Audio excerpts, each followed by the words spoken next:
अगर आपको समझ नहीं आ रहा है कि हम कहाँ से शुरू करें, आंदोलन तो करना चाहते हैं, लोगों को समझाना तो चाहते हैं, लेकिन मालूम ही नहीं है कि समझाएँ किसको, समझाएँ कैसे और किस तरह से शुरुआत करें और कैसे आगे बढ़ें। तो ये वीडियो आपके लिए है, क्योंकि बहुत सारी कॉल्स आती हैं हमारे पास ये पूछते हुए कि हम कैसे शुरू करें? अभी तो हमें शुरुआत भी नहीं पता है। कुछ सवाल हैं आपके जो आप पूछना चाहते हैं कि अभी ये सवाल अगर गाँव वाले पूछते हैं तो हमें क्या जवाब देना है? ये वाला सवाल अगर हमें पूछना है तो क्या जवाब देना है? तो आप इस वीडियो के कमेंट बॉक्स में वो सवाल लिख दीजिए। मैं उन सवालों को नोट डाउन करके और आपके सामने फिर उनके जवाब ले आऊँगा। भाई देखो, प्रॉब्लम अगर आप बताओगे तभी तो हम लोग सॉल्यूशन बताएँगे ना। तो आप वो प्रॉब्लम्स आप हमें बताइए। फिर किसी चीज़ के बारे में जानकारी नहीं है तो वो हमको बताइए या आप अपने आप से इकट्ठा कीजिए। सबसे बेस्ट रहेगा आप उस पर्टिकुलर सब्जेक्ट की जानकारी को खुद से रिसर्च करें। और अगर आप ये रिसर्च खुद कर सकते हैं तो आप अपने विचार भी आपके डेवलप होंगे और फिर आप बोल भी खुद पाएंगे अपने आप से। पब्लिक के अंदर बोलते टाइम हमें सबसे बड़ा डर ये रहता है कि कहीं लोग नापसंद ना करें, कहीं हम अपनी बात को अच्छे से रिप्रेजेंट ना कर पाएं। तो इसका एक ही जवाब बनता है कि हम पहले से हार देख चुके हैं, हम पहले से ही बहुत ऐसी सिचुएशन में है कि अब हम ये नहीं सोच सकते कि अच्छा होगा कि बुरा होगा, क्योंकि बहुत जल्दी ये हालात हम सबके लिए बहुत मुश्किलात करने वाले हैं। तो और उससे बचने का एक ही रास्ता है कि जितने ज़्यादा लोगों तक खबरें पहुँचें, जितने ज़्यादा लोग जागरूक हों, जितने ज़्यादा लोग आपसे जुड़े। क्योंकि ये बड़ी गलती हो जाती है कि मान लीजिए ज़्यादा लोग हमसे जुड़ गए, फॉर एग्ज़ाम्पल मैं आपको बताता हूँ।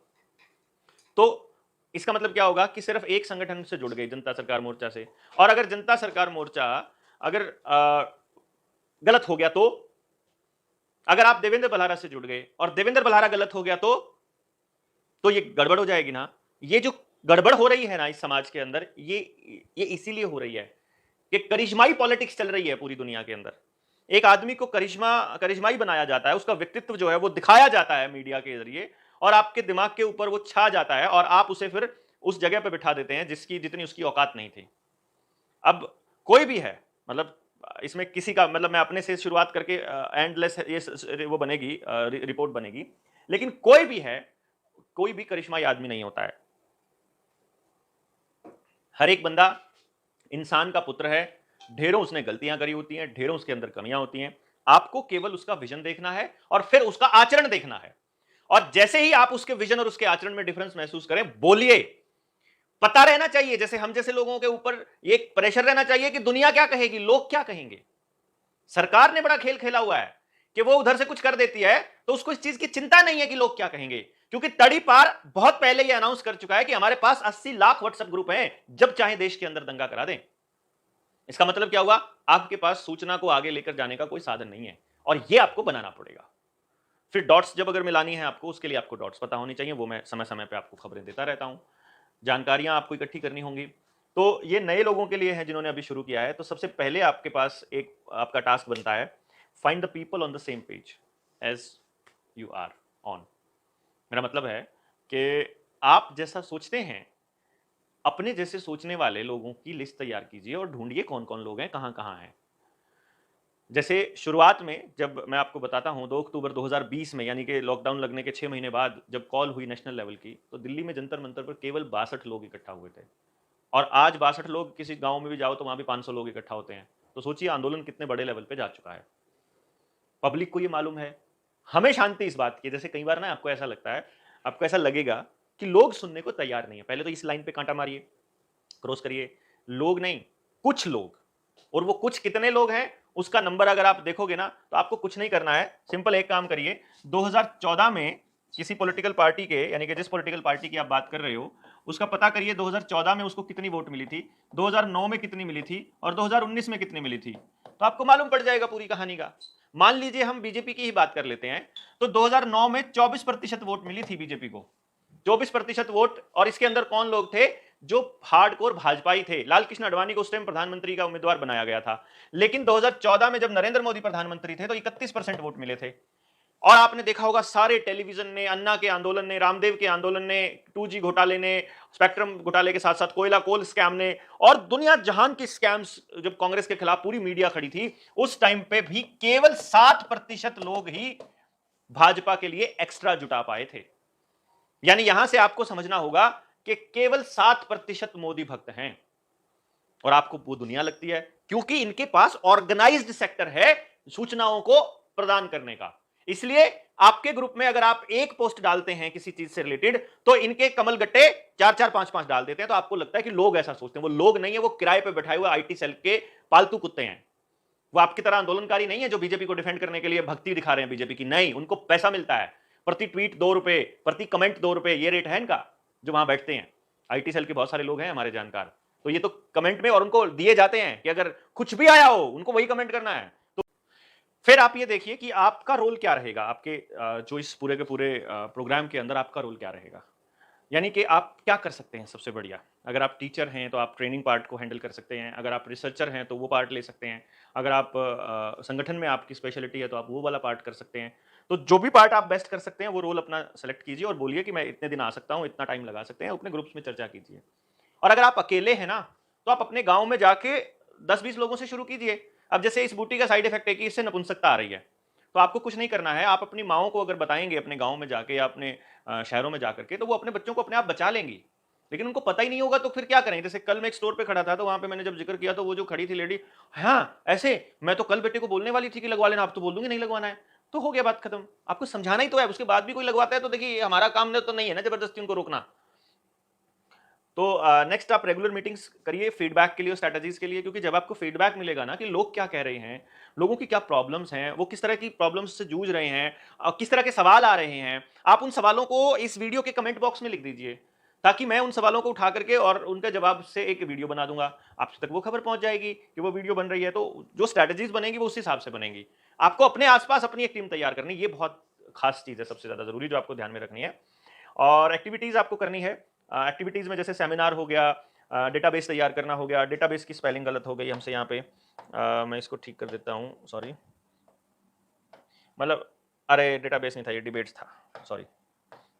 हाँ, डिबेट्स ऑर्गेनाइज कर सकते हैं आप, अवेयरनेस प्रोग्राम्स चला सकते हैं। डेटा इकट्ठा करना, यहाँ पे है डेटा, सॉरी, रिकॉर्ड और इन्फॉर्मेशन, मतलब इन्फॉर्मेशन का डेटा आप कोई फाइल बना लीजिए, आप कोई ड्राइव बना लीजिए, उस हिसाब से लोगों को जब भी दिखाना हो तो आप उस तरफ दिखा सकते हैं। प्रोजेक्टर के थ्रू अपनी वीडियो बना सकते हैं, अपने किसी भी तरीके से आप लोगों तक पहुंचाना है आपको। इन्फॉर्मेशन गैदर करना ये बहुत इंपॉर्टेंट पार्ट है। आप अगर अपने लेवल पे खुद से इन्फॉर्मेशन गैदर करेंगे तो वो बेस्ट रहेगा, क्योंकि आपकी इन्फॉर्मेशन गैदर की हुई जब आप पढ़ेंगे और अपने आप से पढ़ेंगे तो उसमें विचार भी आपके ओरिजिनल होंगे। मान लीजिए आपने किसी की वीडियो देखी, मेरी वीडियो देखकर जब आप बोलने लगोगे तो आप मेरी लैंग्वेज को भी अडॉप्ट कर लेंगे। तो वो अगर ठीक भी नहीं है, अगर आपको लगता है कि आप ऐसा कर सकते हो, कोई दिक्कत नहीं है, मतलब आप बोल सकते हैं, बट बेस्ट रहता है कि आप अपनी भाषा में बोलें, अपने रीजनल जो लोग हैं, जहाँ के लोग हैं, उनको समझाने के लिए, उस हिसाब से। सोशल मीडिया पे अपने ग्रुप्स बनाइए, अपने अकाउंट्स खोलिए, WhatsApp, Telegram, YouTube, Twitter, Facebook, क्योंकि ये फेमस चैनल्स हैं। बाकी तो जो लोग रेवोल्यूशनरी लोग हैं वो अलग अलग चैनल्स के ऊपर अपनी वीडियोस अपलोड कर ही रहे हैं, जैसे बिटचूट पे कर रहे हैं, है ना, सर्च इंजन पे यूज़ कर रहे हैं, वो डक डक गो कर रहे हैं। तो इस तरह से कोई और चैनल आप इन पे आप अपना अकाउंट्स बनाइए। बल्कि एक जो आपका मेन अकाउंट है, जैसे फेसबुक पे आपका मेन अकाउंट है, उसके साथ में एक अकाउंट और बना लीजिए और उस अकाउंट पे मैक्सिमम लोगों को जोड़िए और उस पर संयमित भाषा में चला दीजिए। लाइव आ जाइए, बताइए लोगों को, थोड़े लोगों को जाए, ज्यादा को जाए, किसी को समझ आए ना आए, बोलते रहिए। शुरू शुरू में नहीं आएगा समझ, पर जब समझ आएगा तो सब इकट्ठे हो जाएंगे, टेंशन नहीं लेने का। Work with the zero expectations, point number 7 है, स्टार भी लगाया हुआ है मैंने, आप देखेंगे। मैं ये इसलिए लगाया है कि आपको इस चीज पे बहुत फोकस करना होगा कि अगर कोई आपके हिसाब से मतलब आपके हिसाब से नहीं समझ रहा है या आप समझाने की बहुत कोशिश कर रहे हैं, तो आपको गुस्सा नहीं करने का, आपको निराश नहीं होने का। कोई आपकी मदद नहीं कर रहा है तो भी नहीं। कई दोस्तों की उम्मीद रहती है कि भलारा हमारी बातों का जवाब दे दे। जीरो एक्सपेक्टेशन रखिए भाई, आप अपनी बात कह के मैसेज छोड़ दीजिए, वॉइस मैसेज। कई बार नहीं दे पाता हूँ, कई बार क्या मैक्सिमम टाइम ऐसा होगा कि मैं नहीं दे पाऊंगा, तो या तो इतना ओवरलोडेड हो जाएगा मेरा फोन कि मुझे फोन फेंकना ही पड़ेगा कि मैं यूज ही नहीं करता, और अगर लिमिटेड यूज करूंगा तो सबको जवाब नहीं दे पाऊंगा, ये समझना होगा आपको। तो फिर भी हम कोशिश बहुत करते हैं। आप आपको भी एक्सपेक्टेशंस जीरो करनी है, आपने अपने हिस्से का काम करना है, क्योंकि आपको लगता है कि आपको ये करना चाहिए तो इसलिए करना है। मैं भी इसलिए कर रहा हूं कि मुझे लगता है कि मुझे करना चाहिए। ना आप किसी के ऊपर एहसान करोगे, ना हम किसी के ऊपर एहसान करें, ना आप मेरे लिए करोगे, ना मैं आपके लिए कर रहा हूं। हम सब अपने लिए कर रहे हैं, क्योंकि समाज बचेगा तो हम बचेंगे, तो हमारे बच्चे बचेंगे। Development of the social structure based upon the needs, मतलब ये मैंने थोड़ा सा वैसे लिख दिया था रफली, लेकिन इसका मतलब क्या है, मैं ये कहना चाह रहा हूं कि केवल सरकारों को कोसने से काम नहीं चलेगा, हमें सोल्यूशंस भी देने पड़ेंगे। जैसे सुनील एग्रीकल्चर पे सोल्यूशन देने के लिए तैयार है, रहता है भी है, सुशील उस पे सॉरी अपने आयुर्वेदा पे दे रहा है, फिर अपने डॉक्टर BRC अपने नेचुरोपैथी पे दे रहे हैं, और हम भी नेचुरोपैथ हैं, हम भी नेचुरोपैथी के डॉक्टर हम भी हैं, मैं भी और पूनम भी, दोनों ने हमने नेचुरोपैथी समझी हुई है, करी भी है, प्रैक्टिस भी करते हैं हम लोग खुद अपने घर पे। दूसरा, एजुकेशन पे हम आपको सोल्यूशन दे ही रहे हैं लगातार, 2 वीडियोस आ चुकी है ट्रेनिंग की, तीसरी वीडियो में आपको क्लैरिटी भी हो जाएगी कि पब्लिक को बेवकूफ़ कैसे बनाया है इन लोगों ने, ताकि आपको मैक्सिमम पब्लिक का पता चले कि ये कैसी-कैसी पब्लिक है समाज के अंदर और कौन आदमी जो करता है वो क्यों करता है, वो समझ में आ जाएगा। तो हम सोल्यूशन बेस्ड काम करना शुरू करें। हर स्टेट की, हर रीजन की अपनी-अपनी ज़रूरत होती है, गाँव की अपनी ज़रूरतें हैं, शहर की अपनी है, राजस्थान की अलग है, हिमाचल की अलग है, इधर पश्चिमी बंगाल की अलग ज़रूरतें हैं, जहाँ कोयले की खान है वहाँ अलग ज़रूरत है, जहाँ समंदर है वहाँ अलग है। तो इस तरह से जिसकी जहाँ जैसी ज़रूरतें हैं, उस हिसाब से वहाँ के हिसाब से वहाँ के लोकल लोग बताएँगे कि उनकी क्या ज़रूरतें हैं और उनको किस तरह का समाज बनाना है, तो वो वैसे उस दिशा पे काम करना शुरू करें। और द मोस्ट इम्पोर्टेंट फैक्टर जो आपको ध्यान रखना है, जो जिसके ऊपर सबसे ज़्यादा फोकस करना है, वो है होप। ये उम्मीद नहीं मरनी चाहिए। चाहे आप रामदेव का आंदोलन ले लो, चाहे अन्ना का आंदोलन ले लो, चाहे आज के टाइम पे आंदोलन ले लो, अंदर से आंदोलित लोग होंगे, वही आंदोलन कर पाएँगे। और ये कोशिश करेंगे कि हम बोले ना, ये कोशिश करेंगे कि हमारे बीच में ऐसा मैसेज जाए कि जो भी बोलने लगे उसी को या तो रगड़ दिया जाए या फिर उसको बदनाम कर दिया जाए या षड्यंत्र या अपने में मिला लिया जाए। तो आपको ये ध्यान रखना है कि आप अपने आसपास के लोग तैयार करें, ना कि किसी और को मजबूत करें। ठीक है, कॉल आ सकती है कहीं से कि आपको ये मानना है कि जनता सरकार मोर्चा जब कॉल देगा तब हम चलेंगे, क्योंकि ऐसा बहुत ज़्यादा पॉसिबिलिटीज़ हैं कि जो पुराने लोग थे, जो चुप बैठे थे, जब देखें कि पब्लिक में आक्रोश बढ़ रहा है, तो अपने सामाजिक संगठन या अपनी पॉलिटिकल पार्टी को लेके फिर आगे आके सबसे पहले वही अनाउंस कर दें कि हम आंदोलन शुरू कर रहे हैं। और फिर हम जैसों को समाज की भलाई के लिए साथ देना पड़ेगा, और फिर जो लीड कर रहे थे, फिर आपको वैसे ही लीडर्स मिल जाएँगे। वो फिर हम जैसों को स्टेज पे जगह भी नहीं देते हैं। वो फिर हमारे को ये कहते हैं कि तुम्हें बोलना नहीं है। बहुत सारे लोग ऐसे हैं, जो हमारे बोलने पर पाबंदी लगाते हैं कि आपको 20 मिनट से ज़्यादा नहीं बोलना है, आपको आधे घंटे से ज़्यादा नहीं बोलना है। आप समझिए इस कहानी को। कि अपने लोग घुसा देते हैं फिर। तो आपको ही स्टैंड लेना पड़ेगा। फिर बहुत दिक्कत आएगी, जैसे फंडिंग की दिक्कत आएगी, उसकी पारदर्शिता का आपको कोई ना कोई जुगाड़ करना पड़ेगा कि आप कैसे करेंगे। हम लोग भी इस दिशा में कुछ करने की कोशिश कर रहे हैं, पर वही इश्यूज़ हैं। अगर एनजीओ में लें, खुद के खाते में लें, तो सर्विलेंस है, जो पे करेगा, जो देगा उसको रगड़ेंगे ये लोग। फिर हम लोग कोई फंडिंग के लिए कोई इवेंट ऑर्गेनाइज़ करने का सोच रहे हैं, और दूसरे स्टेट्स में भी हम लोग जाने का प्लान कर रहे हैं। तो अभी 1, 2, 3 को शायद हम लोग जालंधर, अमृतसर और पठानकोट एरिया में होंगे, पंजाब के। उसके बाद अगले हफ्ते में हम लोग राजस्थान होंगे, और फिर हो सकता है छत्तीसगढ़ में भी हम लोग प्लान कर रहे हैं तीसरे हफ्ते में, और यूपी में भी होगा इसी दौरान।